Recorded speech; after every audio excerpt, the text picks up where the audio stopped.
ओम नमो भगवते वासुदेवाय। ओम नमो भगवते वासुदेवाय।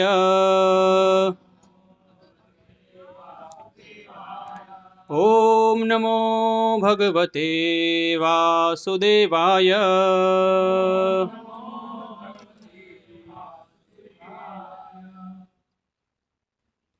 श्रीमद् भागवतम स्कंध 4 अध्याय 22 चारों कुमारों से पृथु महाराज की भेंट।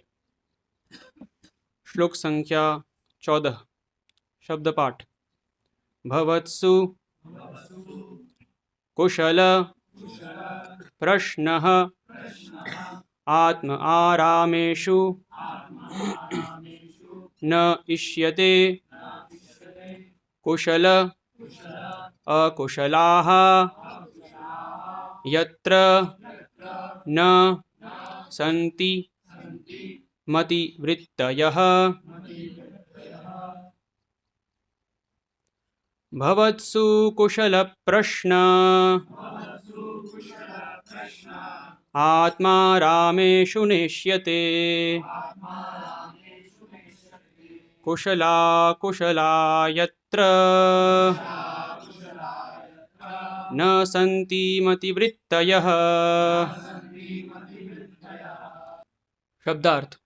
भवत्सु आपसे, कुशल सौभाग्य, प्रश्न सवाल, आत्म आरामेषु सदैव आत्मिक आनंद में मग्न, न इष्यते कोई आवश्यकता नहीं होती।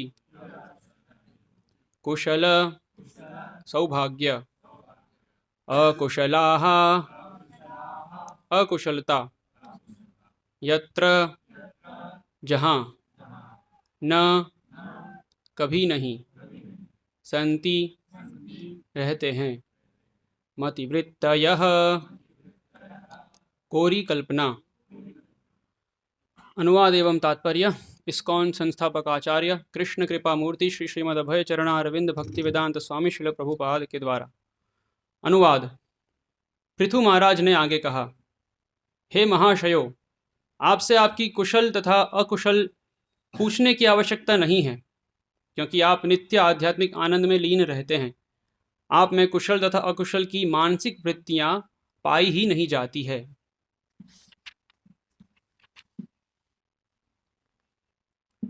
तात्पर्य। श्री चैतन्य चरितामृत अंत्यलीला चौथा अध्याय पाया 176 में कहा गया है, द्वैते भद्रा भद्र ज्ञान शव मनोधर्म एई भाल एई मंद एई शव ब्रह्म। इस संसार में शुभ तथा अशुभ केवल मन के भ्रम हैं, क्योंकि ऐसी वस्तुएं भौतिक जगत के संपर्क के कारण ही विद्यमान है। यह आत्मा माया कहलाती है। हम प्रकृति द्वारा अपने को उसी प्रकार उत्पन्न मानते हैं जिस प्रकार की स्वप्न में हम अनेक वस्तुओं का अनुभव करते प्रतीत होते हैं। फिर भी आत्मा सदैव दिव्य होता है। भौतिक स्वरूप से उसके प्रच्छन्न होने का प्रश्न ही नहीं उठता। यह आवरण स्वप्न या सम्मोह सा होता है। भगवद गीता 2:62 में भी कहा गया है, संगात संजायते कामः। मात्र संगति से अनेक कृत्रिम आवश्यकताएं उत्पन्न होती हैं। ध्यायतो विषयान पुंसः संगस्तेषुपजायते। जब हम अपनी वास्तविक स्वाभाविक स्थिति को भूलाकर भौतिक वस्तुओं का भोग करना चाहते हैं तो हमारी भौतिक इच्छाएं प्रकट होती है और हम अनेक प्रकार के भोग विलास के संपर्क में आते हैं। ज्यों ही भौतिक सुख की वृत्तियां उत्पन्न होती हैं, त्यों ही हमारी संगति के कारण उनको भोगने के लिए एक प्रकार की उत्सुकता होती है।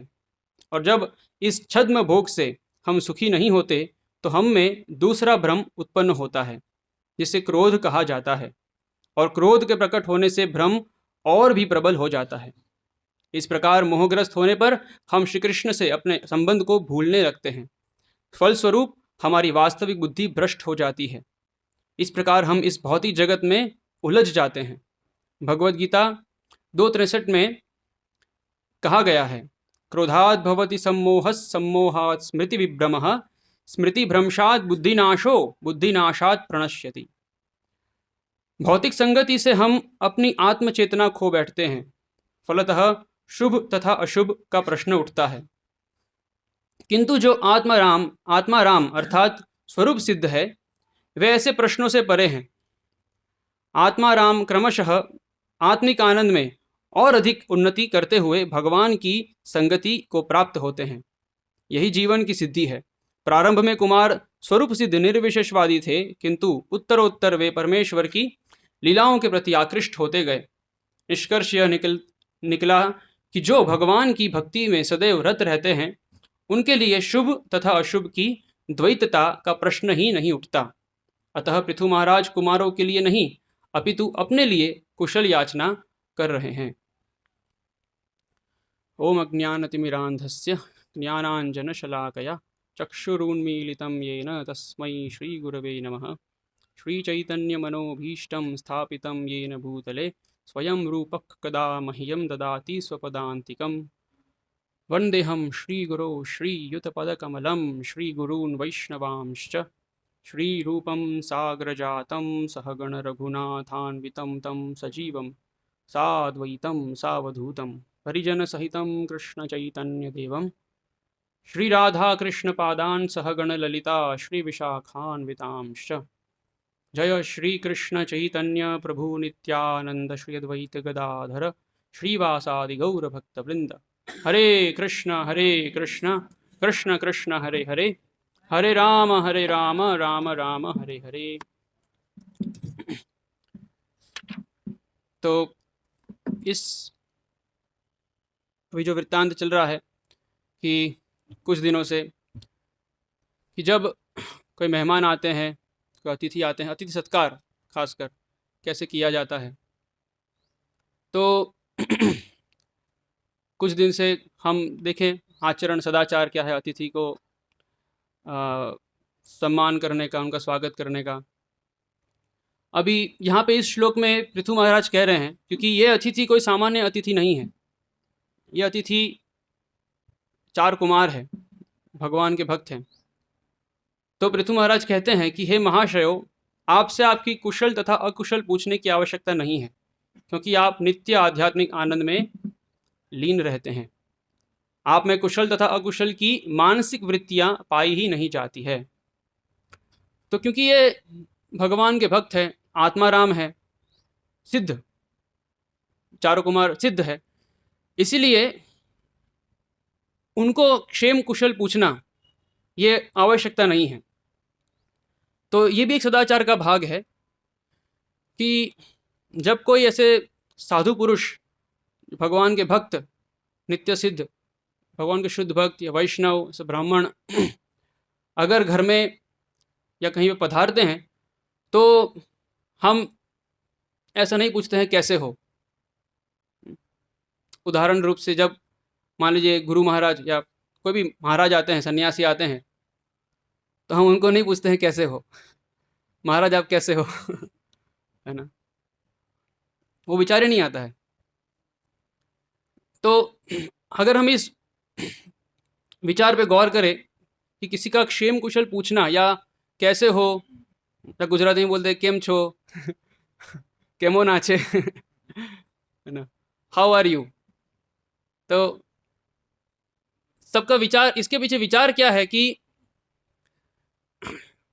ये हर एक जीव इस जगत में, भौतिक जगत में फंसा हुआ है और जन्म मृत्यु जरा व्याधि इत्यादि दुखों को भोग रहा है। और क्योंकि वो इन दुखों को भोग रहा है, इसलिए, और वो क्योंकि वो इस भौतिक जगत में है और सुख दुख भोगता रहता है, कभी कभी सुख भोगता है, कभी कभी दुख भोगता है, इसलिए उनसे पूछना पड़ता है कि अभी आपकी स्थिति कैसी है, सही है कि नहीं है ना, अच्छी है, आप सुखी हो कि दुखी हो, इसलिए हम पूछते हैं कैसे हो। करेक्ट। और दूसरा परिप्रेक्ष्य कि जब कोई जवाब देता है, उत्तर देता है कि हाँ मैं ठीक हूँ या मैं मज़े में हूँ, जीवन बढ़िया चल रहा है, तो उससे उनका मतलब क्या होता है, एक सामान्य व्यक्ति का उनका मतलब होता है कि मेरा भोग अच्छा चल रहा है ना। मतलब मेरा जो ये संसार है ना, जहाँ पे मैं भोगता हूँ और बाकी सब मेरे सेवक हैं, तो ये जो मेरा पूरा जीवन है, मेरा आहार निद्रा भय मैथुन, ये सब एकदम अच्छा चल रहा है। तो जब कोई बोलता है कि मैं ठीक हूँ या मैं अच्छा हूँ, सब कुछ ठीक चल रहा है, तो सामान्यतया अगर वो भक्त नहीं है तो उनका इशारा इसी ओर होता है कि हमारा भोग एकदम अच्छा चल रहा है ना। आई एम एन्जॉइंग, मैं अब अच्छे से अपना जीवन का भोग कर रहा हूँ। तो इसीलिए अ, एक भक्त तो आशा है उससे कि वो भोग नहीं करेगा, है ना। एक भक्त भोग नहीं करता है, भगवान की सेवा में रत रहता है। और क्योंकि वो हमेशा भगवान की सेवा में रत रहता है, आत्माराम रहता है, इसलिए उनके लिए सुख दुख नहीं होते हैं। एक भक्त के लिए सुख दुख भ्रम जैसे हैं, जैसे कि यहाँ पे बताया गया है, द्वैते भद्रा भद्र ज्ञान शब मनोधर्म, है ना। ये सब मानसिक है। यही भाल यही मंद यही शब भ्रम। उसको ये पता होता है कि इस जगत में सुख और दुख दोनों क्षणिक है, दोनों केवल इंद्रियां और इंद्रिय विषयों के संपर्क से ही उत्पन्न होती हैं। यही संस्पर्श जाप होगा दुख यो न ये, तो संस्पर्श जाप होगा मात्रा स्पर्शास्तु कौनतेय, है ना। तो जब इंद्रियों के संपर्क में आती है, मात्रा स्पर्शास्तु कौनतेय शीतोष्ण सुख दुखदाह, तो शीत उष्ण और सुख दुख ये अनुभव होता है। लेकिन क्या है, ये आगम अपायिनो अनित्य, ये आते हैं, कुछ समय रहते हैं, फिर चले जाते हैं, इसलिए वो अनित्य है। इसलिए तान तितिक्षस्व भारत, इसलिए भक्त इन सुख और दुख, गर्मी ठंडी, मान अपमान, हानि लाभ, इसमें समान रहता है, इनको सहन करता है, इनसे विचलित नहीं होता है। विचलित ना होने का मतलब है कि अपने कर्तव्यों में इससे विचलित नहीं होता है। चाहे सुख हो दुख हो, बहुत ठंडी है तो हमारा कर्तव्य है मंगल आरती में आना, उदाहरण रूप से। बहुत ठंडी है तो आज हम मंगल आरती नहीं जाते हैं, तो ये अपने कर्तव्यों से विचलित होना है। सहन नहीं किया, टॉलरेट नहीं किया, इसलिए टॉलरेट करना है। तो एक भक्त सहन करता है।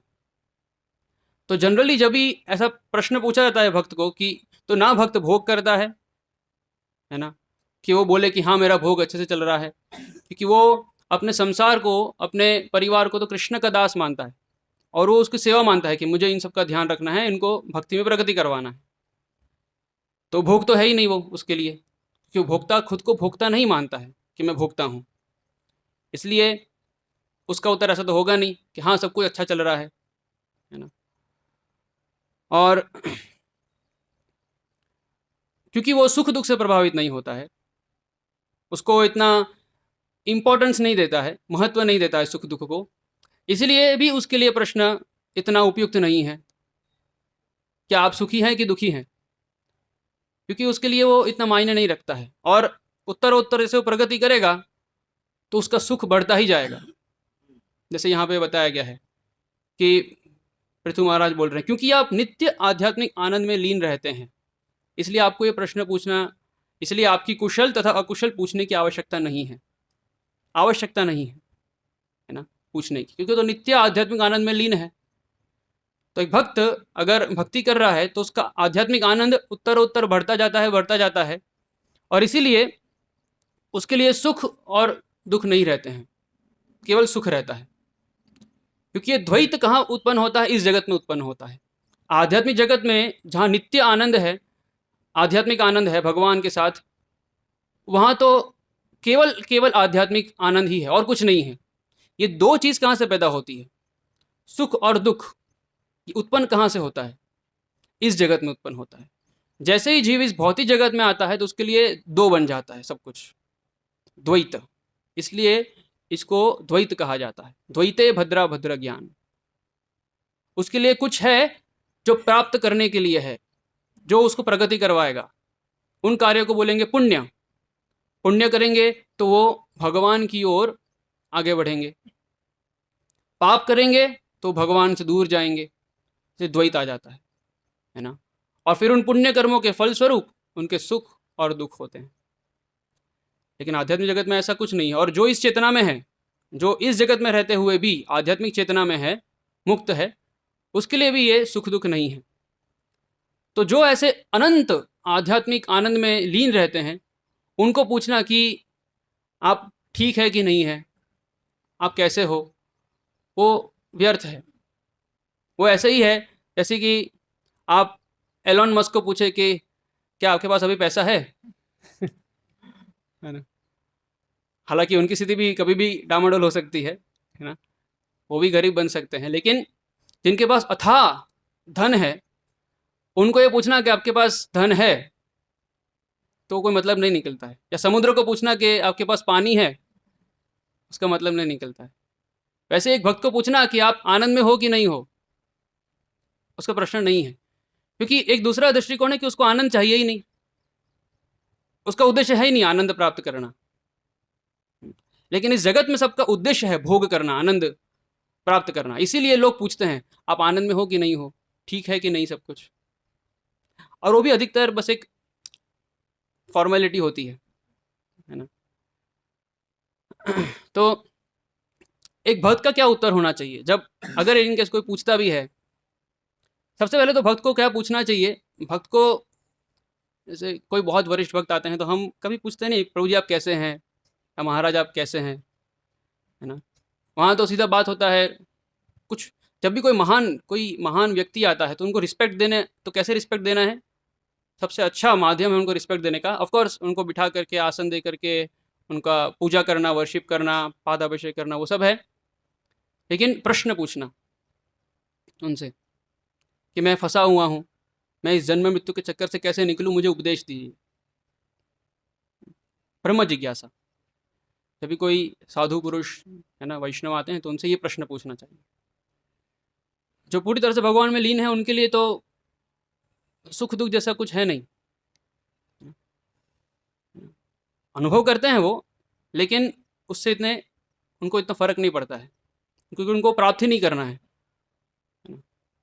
तो जो सनातन गोस्वामी पूछते हैं चैतन्य महाप्रभु को, जब पहली बार मिलते हैं सनातन गोस्वामी, तो नहीं, ऐसा नहीं पूछते हैं चैतन्य महाप्रभु आप कैसे हैं चैतन्य महाप्रभु क्या पूछना, वो कैसे हैं, है ना। जो नित्य कृष्ण प्रेम में जो लीन रहते हैं उनको क्या पूछना? तो क्या पूछते हैं के आमी के आमाए जारे तापत्रय, कि मैं कौन हूँ और मुझे क्यों दुख आ रहे हैं, ये पूछना। तो एक भक्त क्या करता है, या तो सीधा सीधा कुछ सेवा के बारे में चर्चा करता है ना, सेवा के बारे में कुछ प्रश्न पूछता है, रोज आपकी सेवा कैसी चल रही है बताइए, है ना, या आपकी साधना कैसी चल रही है, या तो ऐसे प्रश्न पूछेंगे, है ना, या तो आपके जन्म मृत्यु में से निकलने का प्रयास कैसा चल रहा है, ऐसा पूछते हैं। या कुछ प्रश्न, आध्यात्मिक प्रश्न पूछते हैं जब मिलते हैं किसी से, किसी वरिष्ठ भक्त से या किसी से मिलते हैं तो। या फिर भक्त का उत्तर होता है कि अगर कोई पूछे आप कैसे हो, तो बोलना चाहिए मैं बहुत दुखी हूँ ये सत्य है। जनरली हम जो बोलते हैं ठीक है कोई ठीक नहीं होता है ना। कोई जगत में ठीक कैसे हो सकता है, कोई सुखी कैसे हो सकता है? अगर कोई समझता है कि मैं सुखी हूँ, तो बहुत बड़े भ्रम में है ना। क्योंकि अगर हम इस शरीर में हैं, इस शरीर में रह करके हम सुखी कैसे हो सकते हैं? जब तक हम भक्त नहीं हैं, सिद्ध नहीं हैं, तब तक हम सुखी कैसे हो सकते हैं? सामान्य व्यक्ति कभी सुखी हो ही नहीं सकता है। ये भगवत गीता में भगवान बोलते हैं, क्या बोलते हैं? दुखालयम अशाश्वतम। ये तो जगत दुखों का भंडार है, और उस दुखों के भंडार में आपने कहाँ से सुख ढूंढ लिया, है ना। शरीर व्याधि मंदिरम, शरीर को व्याधि मंदिर बोलते हैं। पूरा व्याधि से भरा हुआ है, रोग से भरा हुआ है। अगर कोई बुद्धिमान व्यक्ति शरीर का विश्लेषण करेगा, केवल अपने शरीर का विश्लेषण करेगा कि इस शरीर से मुझे सुख मिलता है कि दुख मिलता है, तो अगर वो बुद्धिमान होगा तो समझ जाएगा कि ये दुख का मंदिर है। ये कैसे? वो सोचेगा कि इस शरीर से मुझे सुख कहाँ कहाँ से मिलता है, कहाँ कहाँ से वो सुख प्राप्त करता है। तो जो 5 इंद्रियां हैं, है ना, आँख, नाक, कान, जीवा और त्वचा, ये 5 इंद्रियां हैं, यहाँ से उसको सुख मिलता है। ठीक है, बस यही 5 इंद्रियां हैं। लेकिन दुख कहाँ कहाँ से मिलता है ना? पूरे शरीर से। पूरे शरीर का कहीं कोने में एक बाल भी टूट गया तो हम विचलित हो जाएंगे, है ना? एक छोटा सा दांत अगर हिल गया तो हम चिल्ला उठेंगे। तो इतना इतनी भयंकर अवस्था में हम फंसे हुए हैं। हमें भय पैदा करने वाली अवस्था है ये, क्योंकि हम ऐसी जगह फंसे हुए हैं जहां हर जगह से हमें दुख मिलने की संभावना है और कभी भी मिल सकता है।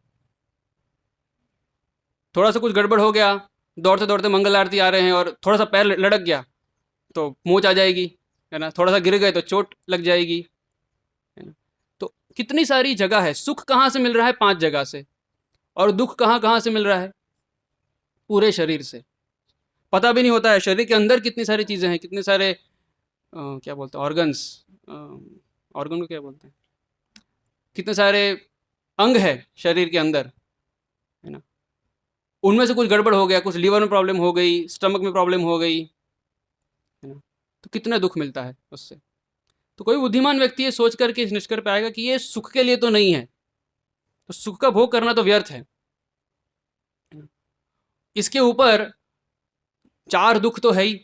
चाहे कोई कितना भी सुखी हो, चाहे उसके जीवन में कोई कष्ट ना आया हो, कितना भी अमीर हो, लेकिन जन्म, मृत्यु, जरा और व्याधि, इससे तो कोई नहीं बच सकता है। 3 क्लेश है, आदि भौतिक, आदि दैविक और आध्यात्मिक।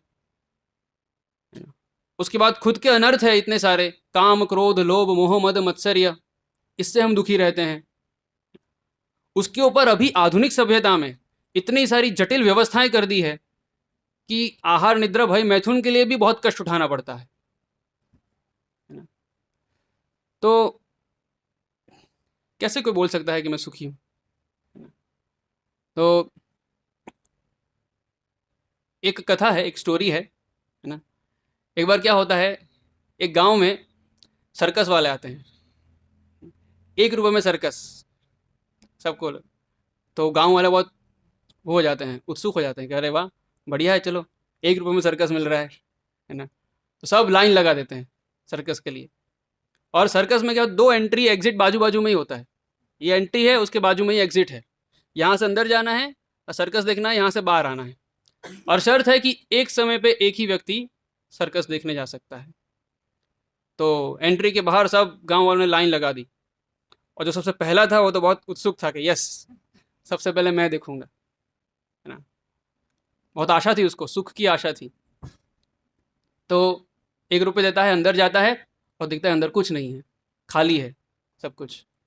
और एक व्यक्ति होता है, बॉक्सिंग ग्लव्स पहन के खड़ा होता है ना? और उसको बहुत मारता है, बहुत मारता है। तो बोलता है, अरे आप सर्कस दिखा रहे हो कि मार रहे हो?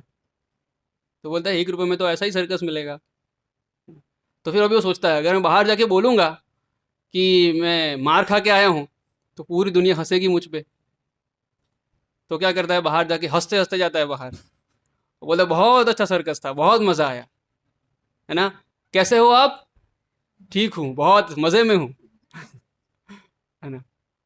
फिर दूसरा व्यक्ति सोचता है, वाह, मुझे भी बहुत अच्छा लगेगा।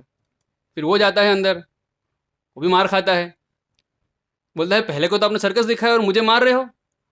बोलते नहीं, उसको भी मार पड़ी है।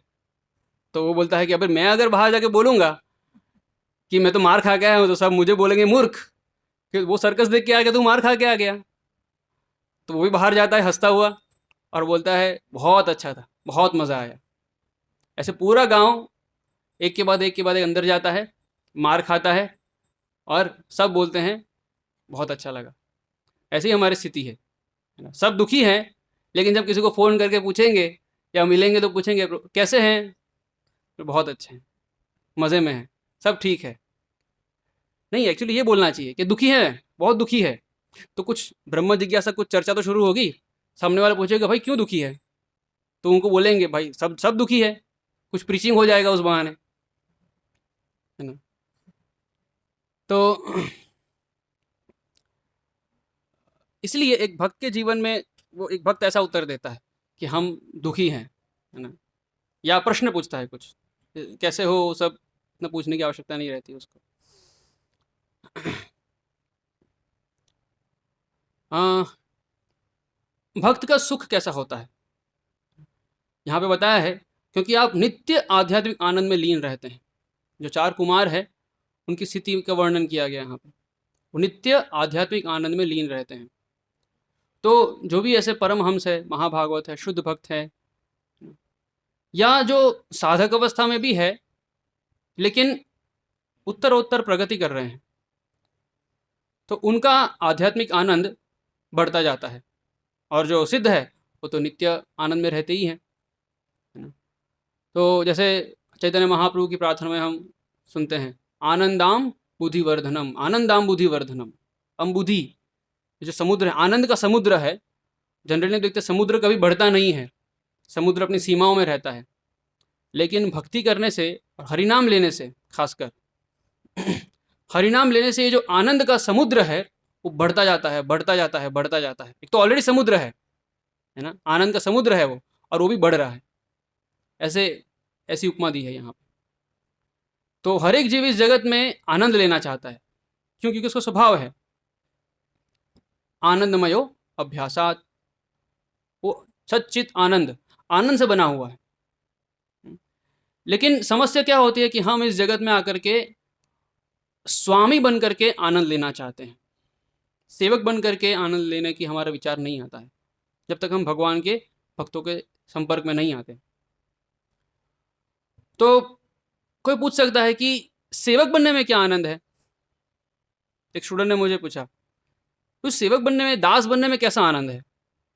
मान लीजिए एक दुकानदार है और उसका कोई असिस्टेंट है दुकान में, तो वो दुकानदार तो चाहेगा ना कि वो मैं स्वामी बन जाऊं, मैं मास्टर बन जाऊं, दुकान का मालिक बन जाऊं। वरना ये तो मुझे सब इग्नोर करेंगे, मुझे कोई महत्व नहीं देगा और मुझे एक्सप्लॉइट करेंगे, मेरा शोषण करेंगे। तो दास बनने में कैसा आनंद है? तो वास्तव में हमारी जो दास का अनुभव है इस जगत में, है ना, वैसा दास नहीं है। भगवान की जो दास्यता है वो ऐसी नहीं है। और जो भगवान है, जो मालिक है, वो भी सामान्य इस जगत के मालिक जैसे नहीं है। दोनों में बहुत अंतर है। इस जगत में जो दास है वो दास बनना नहीं चाहता है, वो स्वामी बनना चाहता है, वो भोक्ता बनना चाहता है। इसलिए उसको उसकी स्थिति से संतुष्टि नहीं होती कभी भी। स्वामी भी भोक्ता बनना चाहता है और दास भी भोक्ता बनना चाहता है। वो दास चाहता है कि मैं भोग करूं स्वामी को हटा करके, और स्वामी सोचता है कि मैं कैसे इस दास से ज़्यादा ले लूं, कम से कम दे करके। लेकिन भगवान ऐसे नहीं है। और स्वामी कभी दास का दास बनना नहीं चाहता है, और ना ही दास स्वामी का दास बनना चाहता है। लेकिन वो तो स्वार्थ है वहाँ पे, पैसा, इसलिए वहाँ पे टिका हुआ है। लेकिन भगवान और उनके दास के बीच में ऐसा संबंध नहीं होता है। भगवान और उनके दास के बीच में वहाँ पे जो दास है वो स्वामी के गुणों से आकर्षित है। षड ऐश्वर्य पूर्ण भगवान, इतने सारे गुण हैं, अनंत गुण, भगवान में अनंत गुण हैं, उनसे आकर्षित है एकदम स्वाभाविक रूप से। इसलिए वो स्वाभाविक रूप से उनकी सेवा करना चाहता है। जैसे कोई स्त्री अगर पुरुष से आकर्षित है या पुरुष अगर स्त्री से आकर्षित है, तो क्योंकि उनमें कुछ गुण हैं जिनसे वो आकर्षित है, तो सेवा करने की वृत्ति अपने आप आएगी, है ना। तो वैसे ही भगवान इतने आकर्षक है, भगवान सर्व आकर्षक है, कृष्ण सर्वाकर्षक। तो क्योंकि कृष्ण सर्वाकर्षक है, इसलिए कोई भी व्यक्ति, कोई भी जीव उनसे आकर्षित हो सकता है। और आकर्षण होने का सबसे क्योंकि पहला लक्षण है कि वो कुछ देना चाहेगा, कुछ करना चाहेगा उनके लिए, है ना। तो अभी जिस अवस्था में वो है, उस अवस्था में कुछ भगवान के लिए करने का प्रयास करेगा, तो वहाँ पे वो खुशी से करेगा, उसको कोई बर्डन नहीं लगेगा, बोझ नहीं लगेगा भगवान की सेवा करना, है ना। और भगवान भी ऐसे हैं, ऐसे स्वामी हैं कि षड ऐश्वर्य पूर्ण है। उसमें से एक ऐश्वर्य है वैराग्य, कि हालांकि वो सबसे धनी है, सबसे ज्ञानवान है, सबसे रूपवान है, लेकिन फिर भी उनमें वैराग्य है। वो अपने भक्त के वो अपने दास के भी दास बन जाते हैं। जैसे भगवान कृष्ण अर्जुन के दास बन गए, सारथी, है ना, ऐसे स्वामी है वो। इसलिए ऐसे स्वामी की सेवा करना सबको अच्छा लगता है, जहां पे वो, और भगवान शोषण नहीं करते हैं, भगवान कोई फोर्स नहीं कर रहे हैं, भगवान हमें स्वतंत्र छोड़ रहे हैं कि, और कोई यहाँ पे स्वार्थ का लेन देन नहीं है।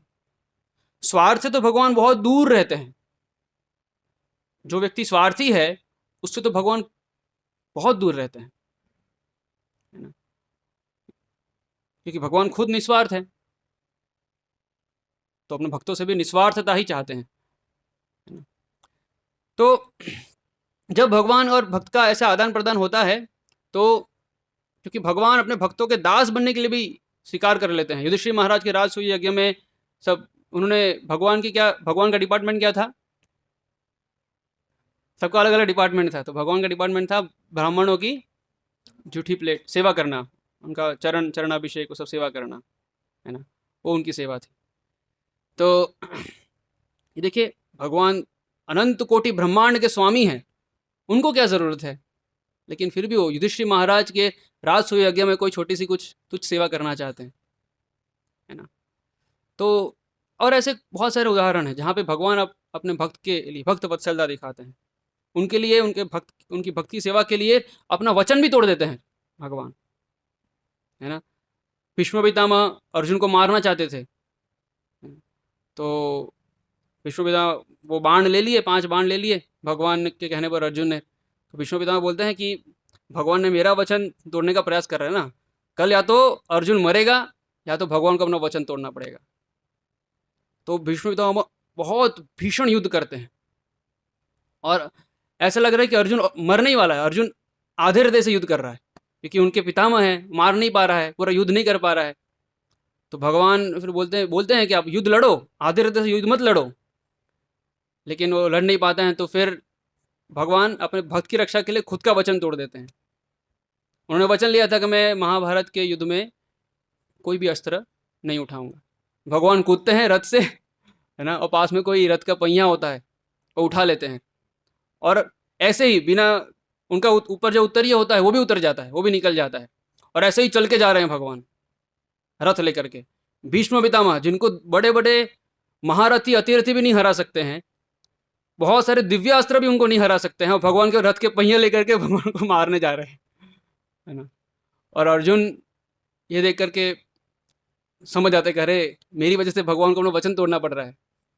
फिर अर्जुन कूदते हैं और उनका पाँव पकड़ लेते हैं, है ना, पूरा जंघा तक पकड़ लेते हैं, लेकिन भगवान को खींचते हुए जा रहे हैं, खींचते हुए जा रहे हैं। फिर अर्जुन अपना पाँव पूरा ज़मीन में अंदर डाल देते हैं रोकने के लिए, बोलते हैं कि मैं लड़ूंगा, पूरे हृदय से लड़ूंगा, अपना वचन मत तोड़िए, है ना। और विष्णु पितामह भी देख करके बहुत खुश हो जाते हैं। विष्णु अपने अस्त्र फेंक देते हैं और रेडी हो जाते हैं मरने के लिए, दोनों हाथ फैला देते हैं। तो यह भगवान है, अपने भक्त की रक्षा के लिए अपना भी वचन तोड़ देंगे वो, इसलिए उनका नाम एक है रथांग पाणी, रथ का अंग जिनके हाथ में है। तो ऐसे सेवक, ऐसे स्वामी से कौन आकर्षित नहीं होगा, कौन उनकी सेवा करना नहीं चाहेगा, बल्कि उसमें बहुत आनंद आएगा। तो इसलिए ऐसा कहना कि दास्यता में आनंद नहीं है, दास्यता में कोई आनंद कैसे ले सकता है, ये गलत है, बल्कि वो हमारी संवैधानिक स्थिति है। दास्यता, भगवान के दास होकर के उनकी सेवा करना, और उसी में हमें आनंद मिलेगा। अगर ये शरीर के दूसरे अंग सोचे कि ये हाथ सोचे कि मैं खाना खा जाऊंगा, तो संभव भी नहीं है, और अगर करने जाएंगे तो वो संतुष्ट भी नहीं होंगे, वो उसको पोषण नहीं मिलेगा। अगर पेड़ की टहनी, डाल, पत्ते सोचे कि हम सारा पानी पी लेंगे, जड़ को नहीं देंगे, तो उनको पोषण नहीं मिलेगा। इसलिए हमारी संवैधानिक स्थिति है सेवा करना और भगवान की सेवा करना। ये हमारा सनातन धर्म है। सनातन जीव सनातन भगवान की सेवा करता है, उसे कहते हैं सनातन धर्म। तो ये जो भोक्ता है, जो इस जगत में भोग करना चाहते हैं, उनकी दिशा क्या है, वो किस दिशा में आगे बढ़ रहे हैं। वो लोग सोचते हैं कि स्वामी बनने में आनंद है, दास बनने में आनंद नहीं है। तो इसलिए वो भोग करने का प्रयास करते हैं, सेवा करने का प्रयास नहीं करते हैं। और उस भोग करने के प्रयास में अलग अलग व्यक्ति अलग अलग प्रकार से प्रयास करता है। कोई इंद्रियों के स्तर पर भोग करने का प्रयास करता है, अपना ऐश्वर्य, माना घर, गाड़ी, परिवार, है ना, समाज, सुतमित रमणी समाज है ना, उससे भोग करने का प्रयास करता है। कोई प्रयास करता है मानसिक स्तर पे भोग करने का, कोई प्रयास करता है बौद्धिक स्तर पे भोग करने का। जैसे कल अभिराम प्रभु के प्रवचन में सुना, ऐसे अलग अलग प्रकार के भोग के स्तर होते हैं, है ना। पूजा, लाभ, प्रतिष्ठा, ऐसे वो प्रयास करता है, लेकिन वो इतना बुद्धिमान नहीं है कि वो जिस दिशा में आगे बढ़ रहा है, भोग करके सुखी रहने का ये जो विचार है कि मैं भोग करूंगा और सुखी रहूंगा, वो कितने लोग सुखी हो गए उससे। कोई व्यक्ति कितना ही बड़ा भोगी क्यों ना बन जाए, जैसे कल अभिराम प्रभु ने बताया, कोई हजारों साल भी भोग क्यों ना कर ले, हजारों जन्म भी भोग क्यों ना कर ले, मृत्यु के वक्त सब खत्म हो जाएगा। तो जिस दिशा में वो भोगी आगे बढ़ रहा है भोग करने के लिए, सोचूंगा ये मैं इकट्ठा कर लूं, ये मैं इकट्ठा कर लूं, ये प्राप्त कर लूं, और भगवान की सेवा को वो नकार रहा है, तो वो ये नहीं देख रहा है कि इससे मैं पहुंचूंगा कहां पे, अल्टीमेटली क्या हो जाएगा मेरे साथ, किस स्थिति में पहुंचूंगा मैं। क्योंकि वो देख रहा है कि मैं कितना भी चाहे चीजें इकट्ठा कर लूं, अंत तो गत्वा तो वृद्धावस्था आएगी, कोई बड़ा रोग आ जाएगा, और कुछ नहीं होगा तो मृत्यु तो आएगी ही आएगी। तो मैं अपने भोग से अलग कर दिया जाऊंगा, और फिर वापस पुनरपि जननम पुनरपि मरणम पुनरपि जननी जठरे शयनम, वापस किसी जननी की जठर में मुझे आश्रय लेना पड़ेगा, तो जन्म का दुख भोगना पड़ेगा। तो यही सोच नहीं रहा है ना। तो ये जो छोटे मोटे भोगी हैं सब, है ना, वो मूर्ख है, क्योंकि वो देख नहीं पा रहे कि वो आगे कहाँ जाएंगे, मरना है अंततो गत्वा। इसलिए हिरण्यकशिपु बुद्धिमान था, तो बुद्धिमान भोगी था, पूर्ण रूप से नहीं, लेकिन बाकी सब अभी के जो छोटे मोटे भोगी हैं उनसे अधिक बुद्धिमान था वो। क्यों? उसने सोचा कि मैं चाहे सब कुछ ले लूं, लेकिन अंततोगत्वा मृत्यु तो आएगी ही आएगी, इसलिए मैं मृत्यु पर विजय प्राप्त कर लूंगा। इसलिए ऐसी तपस्या किया और ब्रह्मा जी से ऐसे अलग अलग अलग प्रकार से प्रयास किया कि मेरी मृत्यु कभी ना हो, है ना। लेकिन उसकी भी स्थिति देखिए, तीनों तीन लोक का स्वामी है, सब कुछ है उसके पास, है ना, अभी ऑलमोस्ट अमरत्व है, अमर है वो, ऑलमोस्ट अमर है, लेकिन उसका भी साम्राज्य खत्म हो गया। भगवान आए और उनको खत्म कर दिया। तो उनके उदाहरण से जो भोगी है उनको सीखना चाहिए कि ये इतना बड़ा भोगी था, वो भोग नहीं कर पाया, तो मेरा क्या होगा। और भोग में जो सुख है वो भी कैसा है। अगर कोई भौतिक जगत, इस जो भौतिक सुख है ना, उसको अगर कोई विश्लेषण करे, कोई बुद्धिमान व्यक्ति, तो भी समझ जाएगा कि भोग करने योग्य है ही नहीं ये जगह। भगवान भगवद गीता में कहते हैं, ये ही संस्पर्श जा भोगा दुख यो नय एवते आदि अंतवंत कौन्तेय न तेषु रमते बुधः।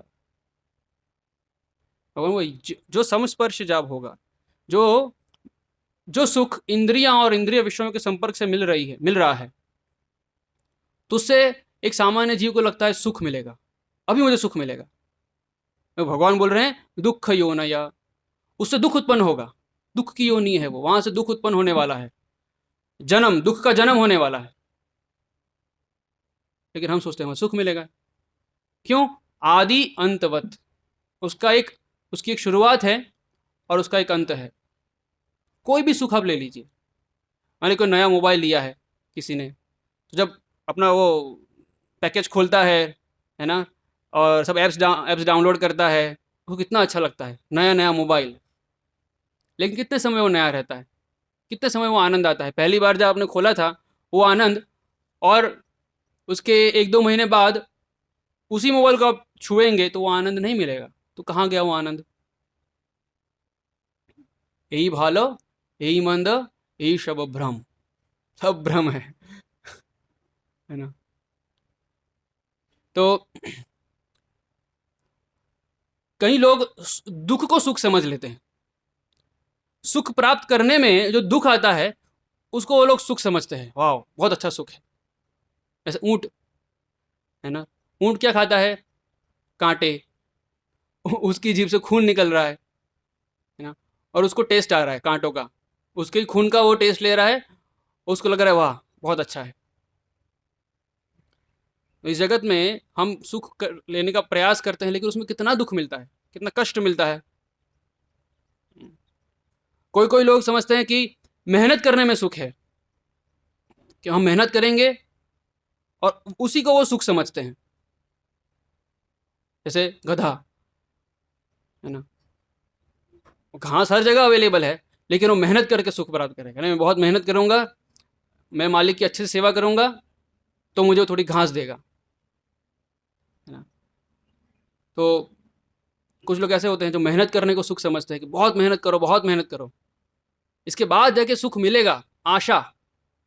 कुछ लोग सुख की आशा को सुख समझते हैं, एक दिन सुख मिलेगा। लेकिन कौन, देखो आसपास अपने, कौन सुखी हो गया? कौन नित्य आनंद में स्थित है? तो कोई नहीं है। इस रास्ते पे जो भी आगे बढ़ा है, कौन नित्य आनंद में स्थित है? कोई नहीं है। कुछ लोग समझते हैं कि दुख को दूर करना यह सुख है, क्योंकि उनके लिए दुखी दुख है, दुखी दुख है जीवन में। तो वो सोचते एक दुख तो दूर हो जाए, तो वो सुखी माने, खुद को सुखी मानेंगे, है ना। मान लीजिए कोई रोग है किसी को, और बहुत समय से रोग है, तो सोचेगा बस ये रोग का निवारण हो जाए, कैसे भी करके अलग अलग डॉक्टर्स के पास जाएगा, अलग अलग शहरों में जाएगा, और बहुत सारा पैसा खर्च करेगा। बाद में जब रोग से दूर हो जाएगा तो लोग हाँ अभी मैं सुखी हूँ। तो जो नेचुरल, जो स्वाभाविक अवस्था है, क्योंकि वो उसको बहुत दुष्कर रूप से प्राप्त हुई है, इसलिए उसको लग रहा है कि ये सुख है, जबकि वो स्वाभाविक अवस्था है।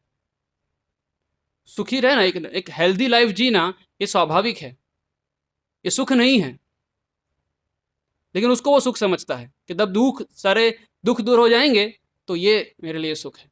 इसलिए उनका पूरा जीवन दुखों को दूर करने में ही चला जाता है। कुछ लोग समझते हैं कि दो दुख के बीच में जो गैप है उसको सुख समझते हैं, है ना। क्योंकि दुख आया, कुछ समय दुख चला गया, वापस दूसरा दुख आया, तो वो जो बीच में जो कुछ समय दुख से निवृत्त हो गए, उसको वो लोग सुख समझते हैं।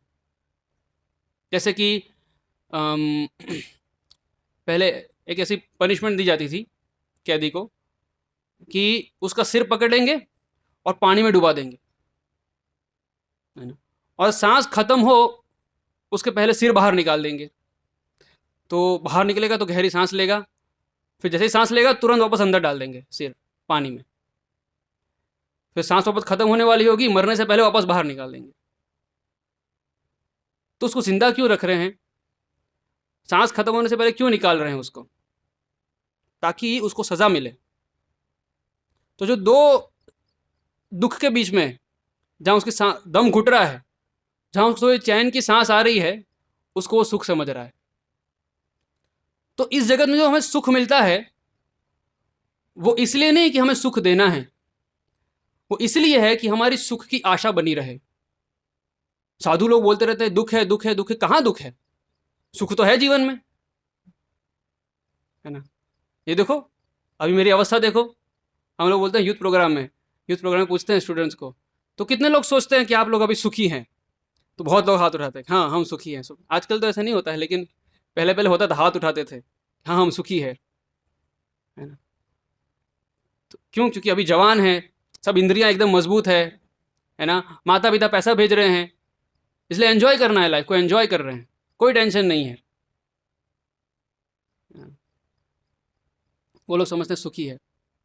तो इसलिए सुख इस जगत में दे रहे हैं ताकि आप ये भ्रम में रहो कि नहीं सुख तो है, ताकि आपको दुख देते रहे, देते रहे, देते रहे, देते रहे, हर जन्म में दुख देते रहे।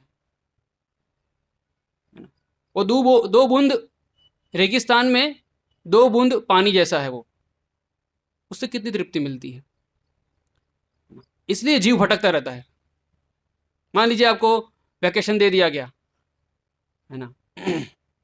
किसी कर्मी को वैकेशन दे दिया, आपको कोई जॉब नहीं करना है, 1 महीने आपको फ्री सैलरी मिलेगा, है ना, कोई काम नहीं करना है, तो हम क्या करेंगे?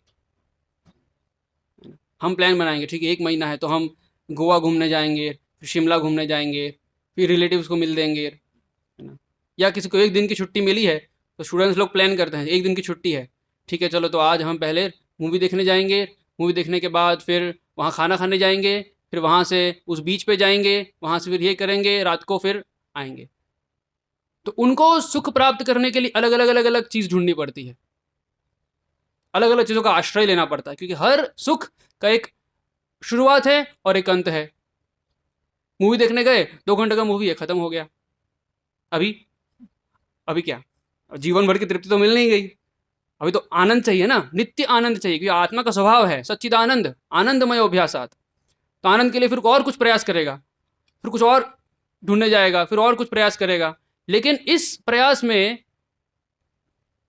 गलती क्या है कि वो जो भौतिक स्रोत से सुख प्राप्त करने का प्रयास कर रहा है, वो भौतिक स्रोतों को इकट्ठा करने में बहुत मेहनत जाती है, और वो क्षणिक होता है, और गारंटी नहीं क्यों मिलेगा।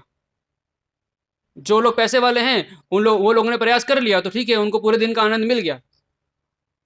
लेकिन उस व्यवस्था में कुछ गड़बड़ हो गई, मान लिया आप एंजॉय करने जा रहे हो और एक्सीडेंट हो गया, जैसे अभी हुआ ना पुणे में पोर्श का, एंजॉय करने जा रहे थे, एक्सीडेंट हो गया आपका सुख खत्म, है ना। तो इस रास्ते में समस्या है।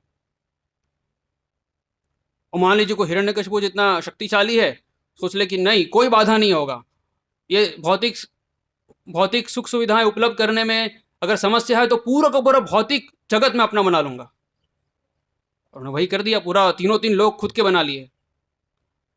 लेकिन उसमें भी भगवान ने उनको मार डाला, इसलिए वो रास्ता है ही नहीं सुखी होने का, है ना। और उसके बाद भी वो चिंता में था, सब कुछ प्राप्त करने के बाद भी, पूरे तीनों तीन लोग का स्वामी बनने के बाद भी वो चिंता में था, उनका खुद का ही बेटा उनकी बात नहीं मान रहा था,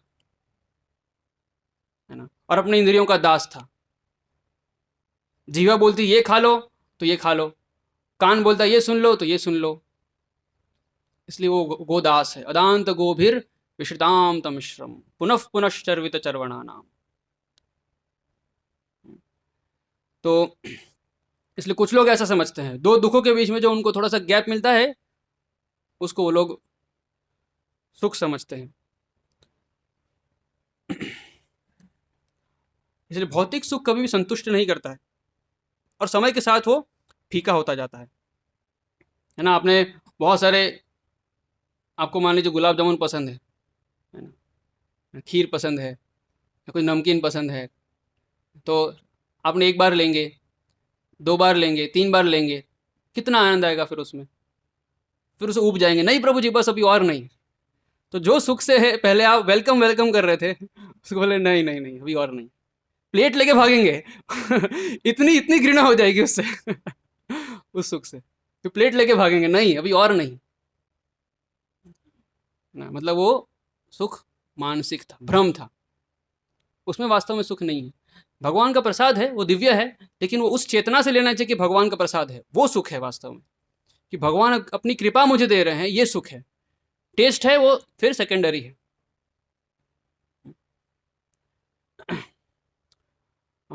और अंततः एक क्षणिक है भौतिक सुख, इसलिए बुद्धिमान व्यक्ति न तेषु रमते बुधः, है ना, आदि अंतवंत कौन्तेय न तेषु रमते बुधः। इसलिए बुद्धिमान व्यक्ति इसमें रमण नहीं करता है, इसमें एंजॉय नहीं करता है, वो सनातन सुख प्राप्त करने का प्रयास करता है। और सनातन सुख का वर्णन कोई भी भौतिक वस्तु में नहीं हुआ है कभी भी।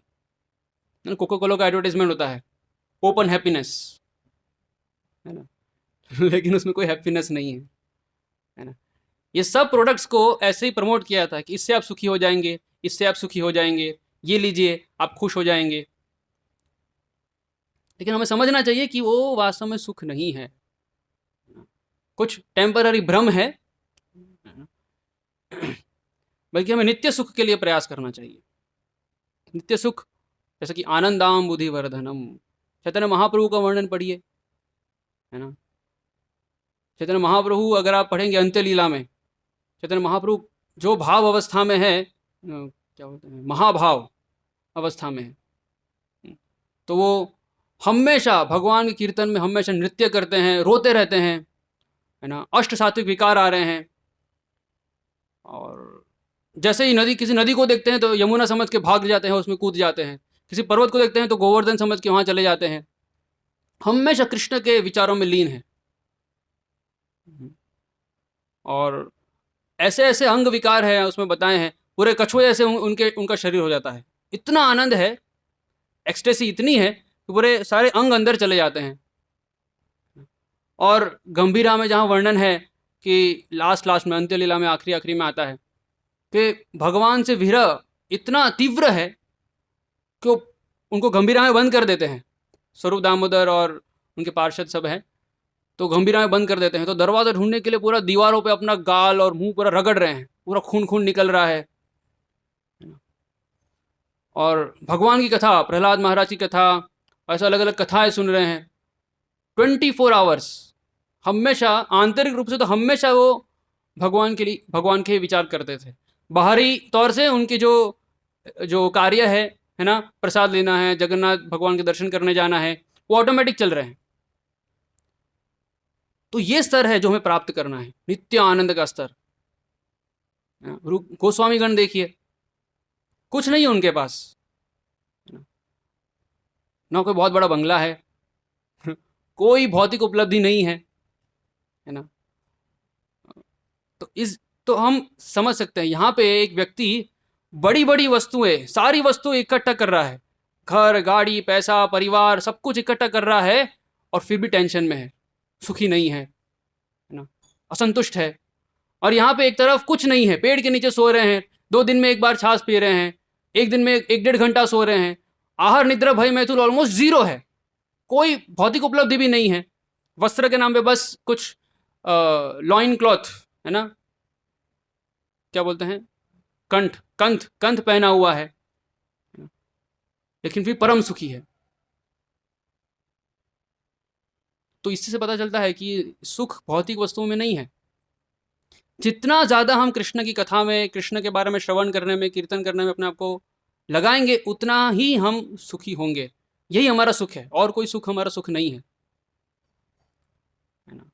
कृष्ण से अलग होकर हम कुछ भी भोग करने का प्रयास करेंगे तो वैसी स्थिति, ऐसी मछली पानी के बाहर आ गई है, और पानी के बाहर आकर के उसको सब कुछ दे दिया है, सारी आधुनिक सुविधाएं दे दी है, एक बड़ा सा बंगला, घर दे दिया है ना, डनलॉप का बेड दे दिया है, टीवी दे दिया है, सब कुछ दे दिया है, लेकिन मछली तड़पती रहेगी। और जैसे ही ये सब कुछ नहीं है, लेकिन पानी में जाएगी तुरंत सुखी हो जाएगी। वैसे ही कृष्ण की सेवा में ही, चाहे उसके पास कुछ नहीं है, इस भौतिक जगत तक कुछ भी नहीं है ना, लेकिन फिर भी वो परम सुखी रहेगा, क्योंकि कृष्ण के साथ उसका संबंध है। यहाँ पे इतनी सारी वस्तुएं एक भोगी के पास होने के बावजूद भी वो असंतुष्ट है, और यहाँ पे बस उसका कृष्ण के साथ संबंध है, बस वो उसको परम सुखी कर रहा है। यहाँ वो सुखी रहने के लिए उसको कितनी सारी वस्तुओं की आवश्यकता पड़ रही है, और यहाँ पे बस एक चीज है, कृष्ण, वो उसका संबंध है उनके साथ, तो वो परम सुखी, और कुछ नहीं चाहिए उसको, क्योंकि वो शारीरिक स्तर से ऊपर उठ चुका है। और ये सब शरीर की आवश्यकता है, आहार निद्रा भय मैथुन, रोटी कपड़ा मकान, ये सब शरीर की आवश्यकता है।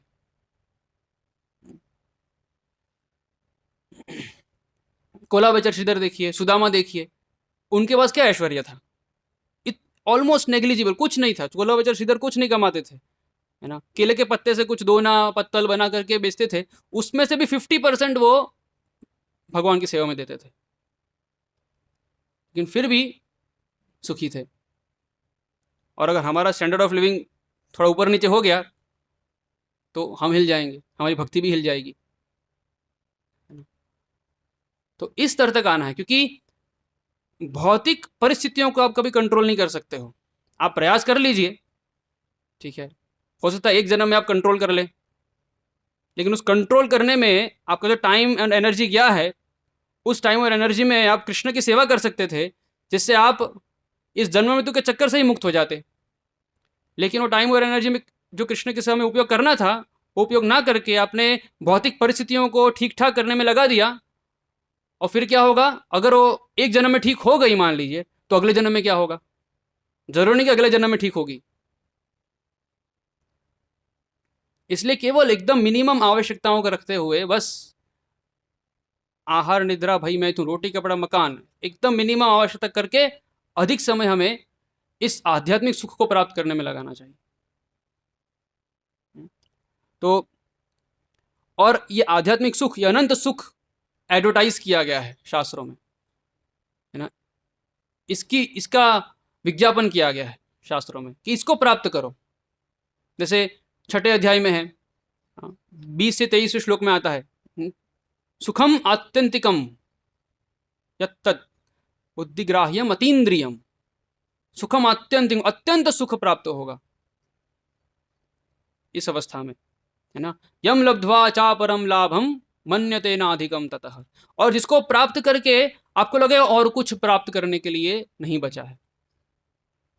लेकिन इस जगत में कोई भौतिक वस्तु है, उसमें ऐसा होता है, हाँ मुझे लेटेस्ट आईफोन मिल गया, अभी मुझे और कुछ प्राप्त करने के लिए आवश्यकता नहीं है, कुछ ही समय बाद दूसरा आईफोन लेने की इच्छा हो जाएगी, है ना। संतुष्ट नहीं रहेंगे कभी भी। तो यम लब्ध्वा चा परम लाभम, और गुरु ना भी विचाल्यते, बड़ी से बड़ी समस्या भी आ जाएगी जीवन में, फिर भी विचलित नहीं होंगे ये स्थिति प्राप्त करके। और अत्यंतम सुखम अश्नुते, 28वें श्लोक में आता है, छठे अध्याय के 28वें श्लोक में, अत्यंतम सुखम अश्नुते, अत्यंत सुख का भोग करता है ऐसी अवस्था में। ब्रह्म सौख्यम अनंतम, अनंत ब्रह्म सुख, तो ये एडवर्टाइज किया गया है शास्त्रों में। कोई भौतिक सुख में, वस्तु में से सुख नहीं मिलेगा, आध्यात्मिक रूप से भगवान की सेवा में ही ये सुख प्राप्त हो सकता है। यहां तक कि मायावादी भी सुख प्राप्त नहीं करते हैं। नेक्टर ऑफ डिवोशन में, भक्ति रसामृत सिंधु में रूप गोस्वामी बताते हैं कि भक्ति का जो सुख है वो कैसे मुक्ति, भुक्ति और सिद्धि से भी परम है। मुक्ति भुक्ति सिद्धि कामी शकले अशांत, कृष्ण भक्त निष्काम अतएव शांत। तो मुक्ति भुक्ति, भुक्ति का तो सुख है ही नहीं, तो चपल सुख है, कभी मिला कभी नहीं मिला। सिद्धि, सिद्धि भी क्षणिक है, जब तक ये शरीर रहेगा तब तक सिद्धि रहेगी। मुक्ति का सुख जो है, तो प्रभुपाद बोलते हैं वहां पे कि उससे भी पतन हो जाता है। आरुह्य कृच्छ्रेण परम पदम ततः पतंति यध अनादृत युष्मदंग्रयः। तो जो मायावादी है, बहुत सारे मायावादी है, अपने हाईएस्ट परफेक्शन पे पहुंचने के बाद वापस उनका पतन होता है और सोशल वेलफेयर एक्टिविटी, समाज कल्याणकारी कार्य में लग जाते हैं। हॉस्पिटल, स्कूल और ये सब खोलना, दान देना, इन सब में लग जाते हैं। तो उनका परफेक्शन कैसा है कि वहां से पतन हो गया। लेकिन एक कृष्ण भक्त, कृष्ण भक्ति में जो सुख है वो इतना अनंत है कि कंपेयर किया है कि मुक्ति का जो सुख है वो उसके सामने बूंद के बराबर है। इतना अनंत सुख है वहां पे भक्ति में। ये सब है, आचार्यगण, प्रभुपाद, चैतन्य महाप्रभु, ये सब उदाहरण है उसके।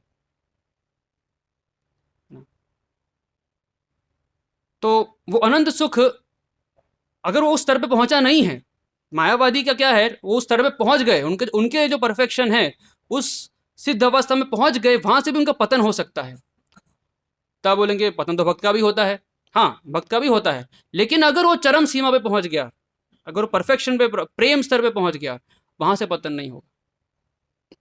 उसकी पहले की स्टेज में, क्योंकि वो साधक अवस्था में है या परम पूर्णता तक जा रहा है, उस अवस्था में कुछ गलती किया, सावधानी रखी तो पतन हो सकता है। लेकिन उसकी जो पूर्ण अवस्था है, भक्ति की जो पूर्ण अवस्था है, वहां से कभी किसी का पतन नहीं होता है। शास्त्र में वर्णन ही नहीं है ऐसा कुछ। भरत महाराज का भी वर्णन है, लेकिन भरत महाराज भाव स्तर पे थे और वहां भी उन्होंने कुछ कुछ मिस्टेक्स की थी, है ना। भक्तों के संग में नहीं थे और ओवर कंपैशनेट थे। प्रभुपाद लिखते हैं तात्पर्य में। तो ऐसी भक्ति की अवस्था है, वहां से कभी पतन नहीं होगा। तो कैसे प्राप्त करें ऐसा वो जो अनंत सुख है, वो हम कैसे प्राप्त करेंगे? भक्ति, भक्ति करके, है ना। भगवान तो बोलते हैं सुसुखम कर तुम अव्ययम, बहुत सुखमय है ये प्रोसेस, लेकिन हमें तो अनुभव नहीं होती है, हमें तो कष्ट लगता है, बहुत मुश्किल से है ना, गिर गिर के उठ के रगड़ रगड़ के हम आगे बढ़ते हैं। तो ऐसा क्यों होता है? भक्ति अ, करने में अगर सुख है तो हमें वो सुख का अनुभव क्यों नहीं होता है, या वो नित्य रूप से क्यों नहीं होता है? कहीं ना कहीं उसका कारण है कि हम भक्ति ठीक से नहीं कर रहे हैं। बाकी भक्ति में कोई त्रुटि नहीं है, जो प्रोसेस है वो पूर्ण है। कोई भी अगर उस प्रोसेस को ठीक से अप्लाई करेगा अपने जीवन में, अपनाएगा सही तरह से, सारे जो पहलू है उसको सब तरह से अपनाएगा, तो उसको रिजल्ट मिलेगा। क्योंकि ऐसे उदाहरण है, कितने सारे सन्नी प्रभुपाद के शिष्य हैं, प्रभुपाद स्वयं उदाहरण है, प्रभुपाद के शिष्य हैं, उनके कई शिष्य हैं। इतिहास में बहवो ज्ञान तपसा पूता मद भाव आगता, बहुत सारे लोग प्राप्त कर चुके हैं। तो ऐसा नहीं है कि ये प्रोसेस में तो गड़बड़ है। बहुत सारे आचार्यगण हैं, अनंत कोटि वैष्णव जिन्होंने पूर्णता प्राप्त की है। और वास्तव में अगर हम आध्यात्मिक जगत भौतिक जगत को देखें तो भौतिक जगत कितना, 1/4 है, आध्यात्मिक जगत 3/4 है। तो अधिकतर जो जीव है पूरे अगर सृष्टि का गिने, वो तो सिद्ध अवस्था में है, वो तो पूर्ण भक्ति में लीन है। केवल इस भौतिक जगत में जो जेल जैसा है, थोड़े से जो थोड़ा छोटा सा भाग है, उसमें कुछ हम जीव हैं जो अपूर्ण अवस्था में हैं। तो पूर्णता तो प्राप्त हो सकती है, अगर हमें नहीं हो रही है मतलब हम कुछ गड़बड़ कर रहे हैं प्रोसेस में, फॉलो करने में, है ना। तो इसलिए सब पहलू को देखिए, है ना। क्या क्या गड़बड़ हो सकती है, मैं कुछ कुछ बताऊंगा, बहुत सारी हो सकती है ना, जो हम नहीं कर रहे। अपने को देखिए, क्या मैं ये फॉलो कर रहा हूँ, क्या मैं अपना जब ठीक से कर रहा हूँ, या सबसे पहले मैं 16 माला कर रहा हूँ जो प्रभुपाद ने बताया है, 16 माला कर रहा हूँ, उसके बाद क्या मैं वो ठीक से कर रहा हूँ जैसा प्रभुपाद का स्टैंडर्ड है, प्रभुपाद ने जैसा बताया है वैसा, कि बस अभी वचन लिया है तो कैसे ना कैसे करके उसको कर देना है।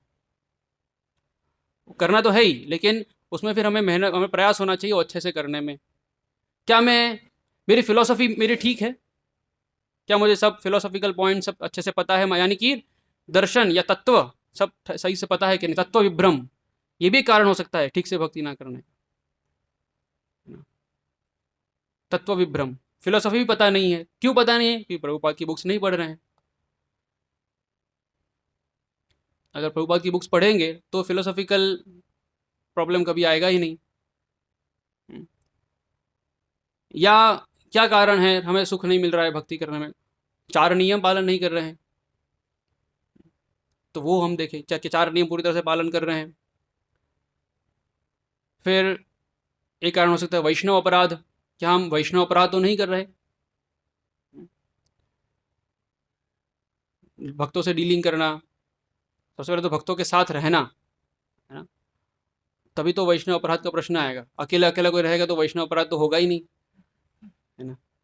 तो भक्तों के साथ रहना, है ना, जैसे जितने भी जहाँ जहाँ संभावना है भक्तों का संग करने की, फुल टाइम या पार्ट टाइम या जो भी टाइम, जहाँ जहाँ संभावना है वहाँ भक्तों का संग करने की, तो क्या हम उसका लाभ उठा रहे हैं और उस समय अपराध तो नहीं कर रहे।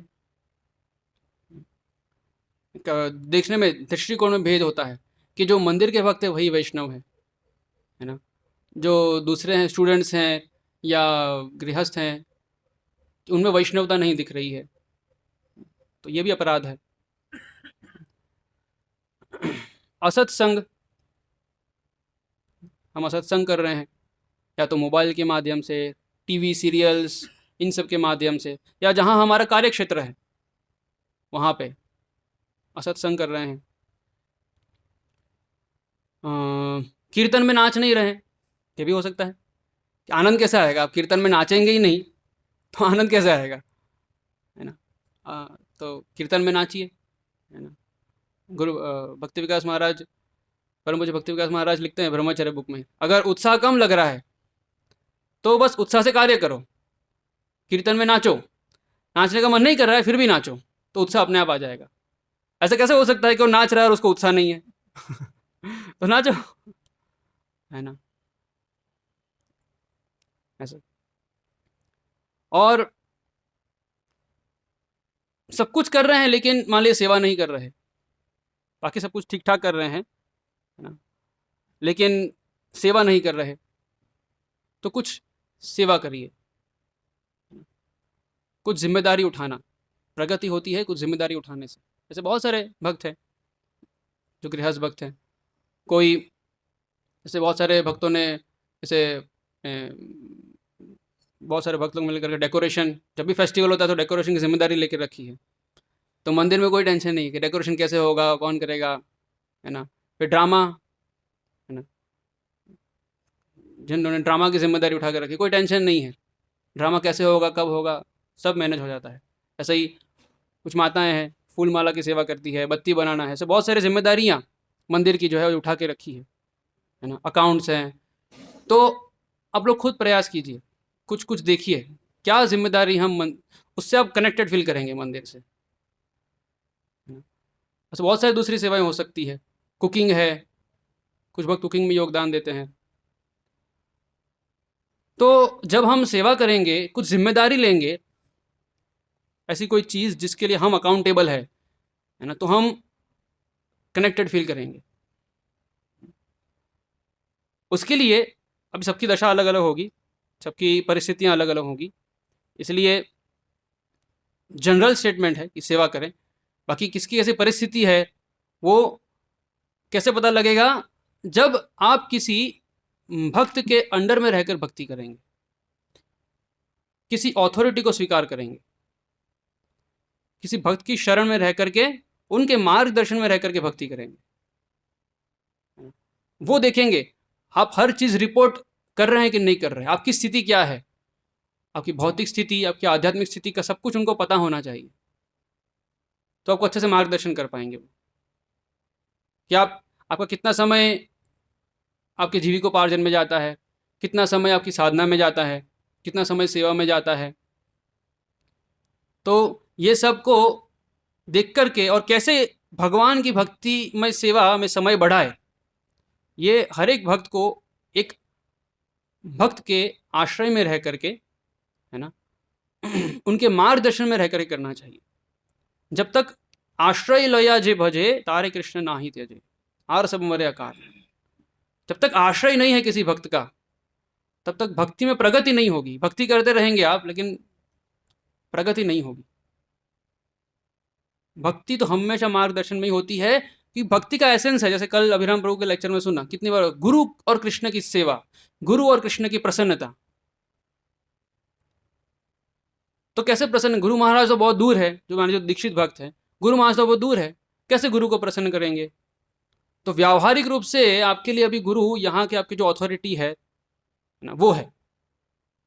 तो उनको प्रसन्न करने का कितना विचार है आपके मन में, आप जो एक्टिविटीज कर रहे हैं पूरे दिन में, आप कुछ भी कार्य कर रहे हैं, तो आप कितना विचार है, आप कितना पूछ के कर रहे हैं, कितना उनके मार्गदर्शन में कर रहे हैं। क्योंकि ब्रह्मचर्य आश्रम में तो काफ़ी विजिलेंस होता है ना, लेकिन गृहस्थ आश्रम में काफ़ी स्वतंत्रता होती है।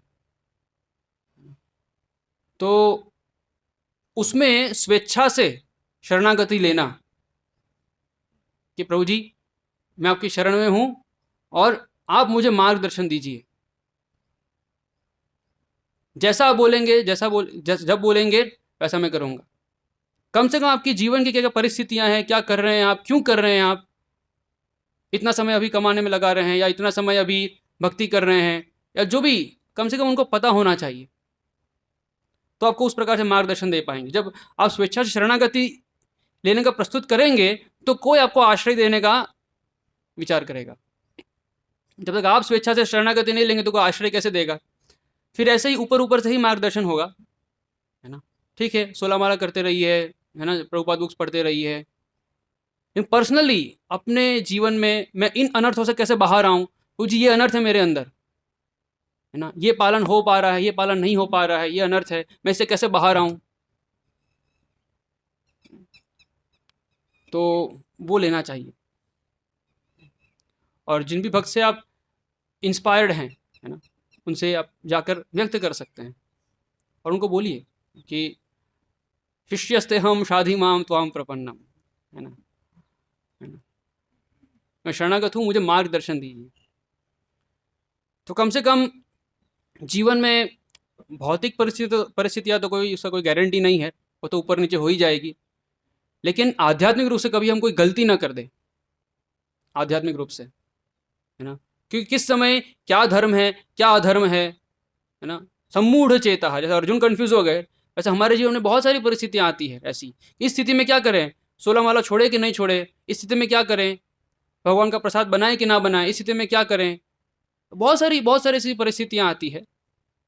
उस समय आप क्या खुद से डिसीजन ले लेते हो या किसी वरिष्ठ भक्त को पूछते हो? वो वरिष्ठ भक्त कोई भी हो सकता है, मंदिर के ब्रह्मचारी हो सकते हैं, कोई वरिष्ठ गृहस्थ भक्त हो सकते हैं, लेकिन पूछ के करना, वो है शरणागति। और फिर बहुत सारी चीज़ों में धीरे धीरे समझ आ जाएगी, जैसे ऐसे गुरु मुख पद्म वाक्य चित्ते कोरिया ऐक्य, बार बार अगर आप पूछ पूछ के करते रहेंगे तो धीरे धीरे इन ट्यून हो जाएंगे आप कि ठीक है, वो ऐसा चाहते हैं, ऐसी परिस्थिति में ऐसा चाहते हैं, तो मैं ऐसा करता हूँ। लेकिन पहले उसके लिए शुरुआत तो करनी पड़ेगी कहीं ना कहीं से। तो इसलिए आश्रय लीजिए, है ना? गुरु महाराज से तो या कोई सन्यासी से या महाराज से आश्रय ले लेते हैं, लेकिन प्रैक्टिकली वो आश्रय का प्रैक्टिस कैसे होगा? कुछ है, गुरु गुरु के उपदेश हैं, 4 नियम 16 माला, मंगल आरती आना, उतना हम पालन करते हैं। लेकिन बाकी जीवन में बहुत कुछ होता है। मान लीजिए आपको नया बिजनेस स्टार्ट करना है, तो करें कि नहीं करें? कैसे डिसाइड करेंगे? अगर हम में खुद में इतना विवेक है तो ठीक है, अगर आप मानते हो कि खुद के अंदर विवेक है, मैं जज कर लूँगा। अगर नहीं है तो आप पूछिए, प्रभु जी हम सोच रहे हैं नया बिजनेस स्टार्ट करने का।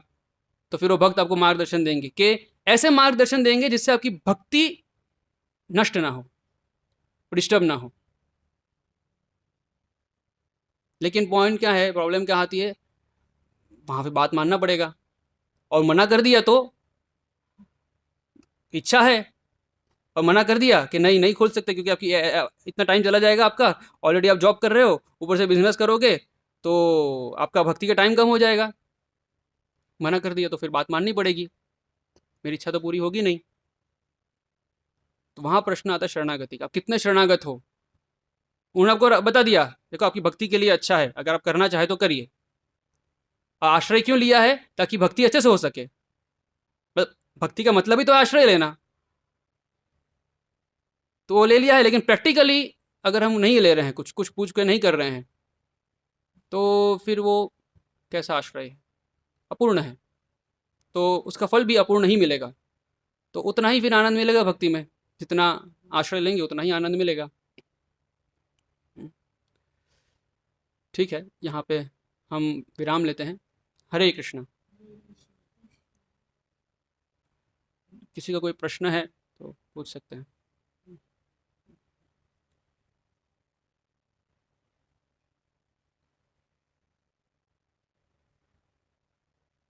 राधे राधे गुरु जी। हरे कृष्ण।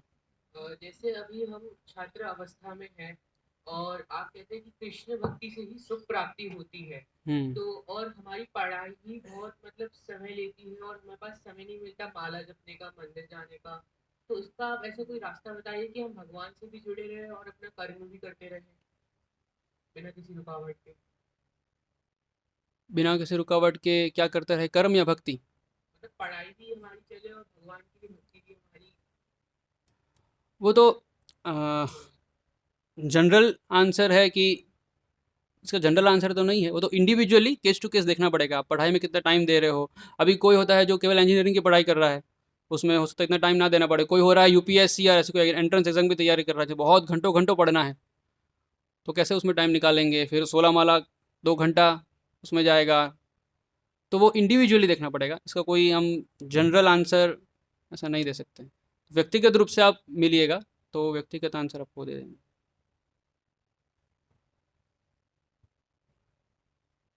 ओके। हरे कृष्णा।